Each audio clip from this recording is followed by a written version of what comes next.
Good morning po. Meron tayong tanggap na dito Infinix LCD. So samahan niyo po ako sa paggawa sa cellphone na ito. Yung facing. Itong Infinix kasi na to. Sa likod kaya tatanggalin natin itong back cover dito. Itong durog na to, nabasag. Kaya nabasag pati ito, salamin kasi itong na to.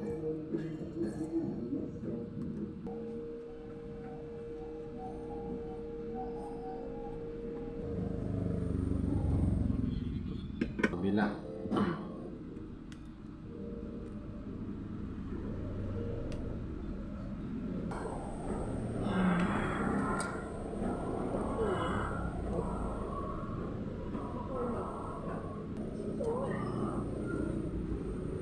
Facing. Hindi natin.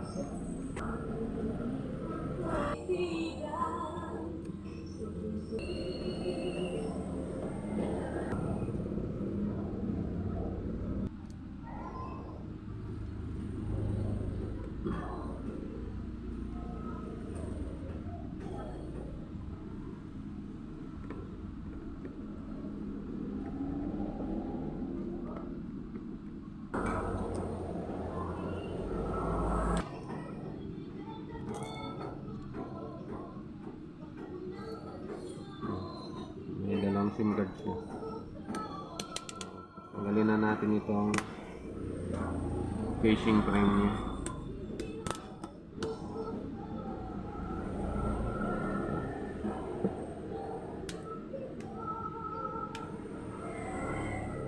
Yan. Ingatan din po itong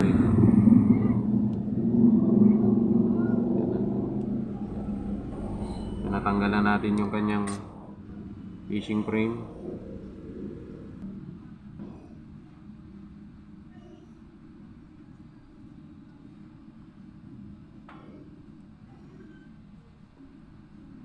Una i-double check natin natin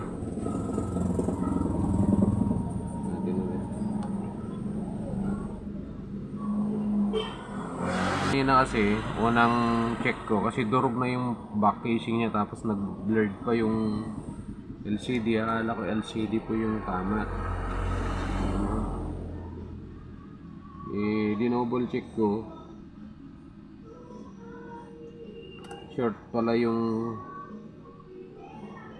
capacitor na nagsusupport doon sa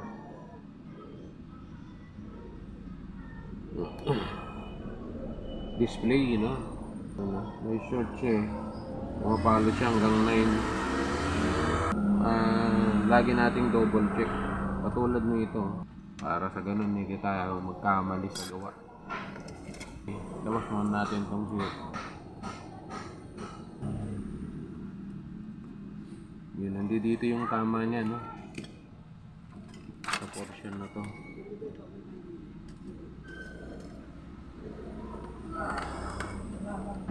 Yung nagsusupport dun sa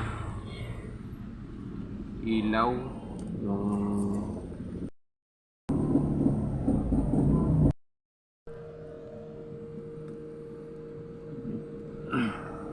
may tama talaga yung nito, coil nya. Kaya subukan po natin i-reheat yung coil kung makuha natin.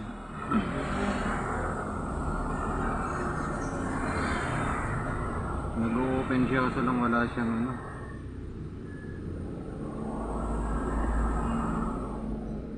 wala siyang display.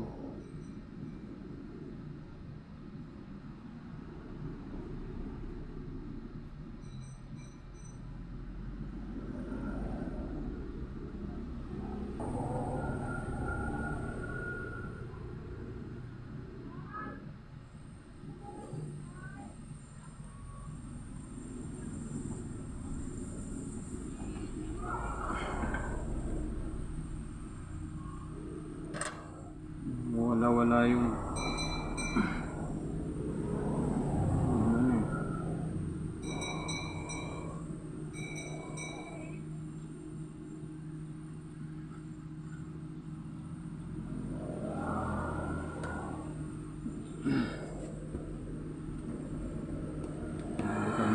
bagong LCD pero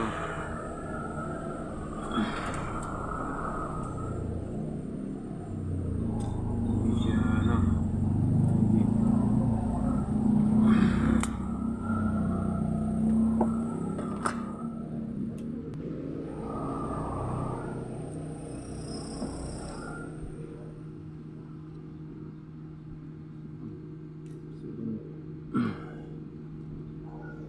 Try natin ulit.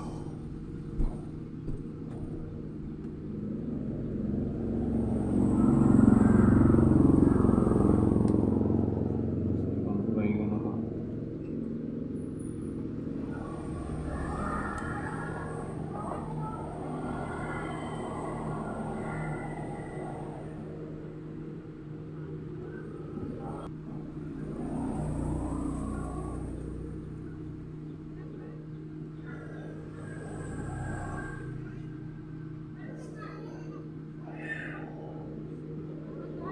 Na.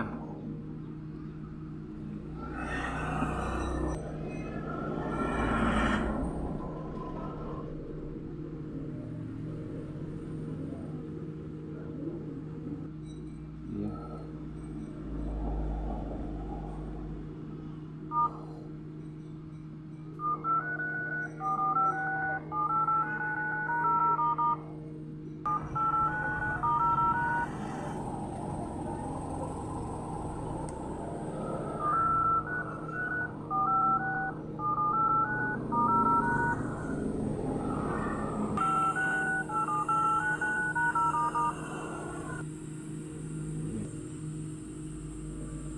Oras natin.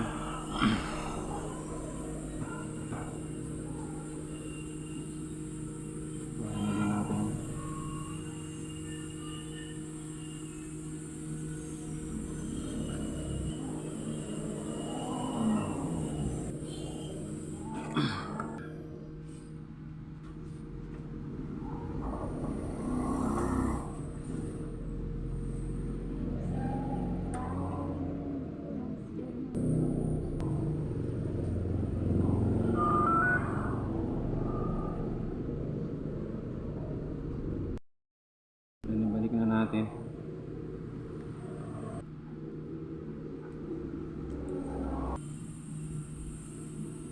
Lalo na natin siya.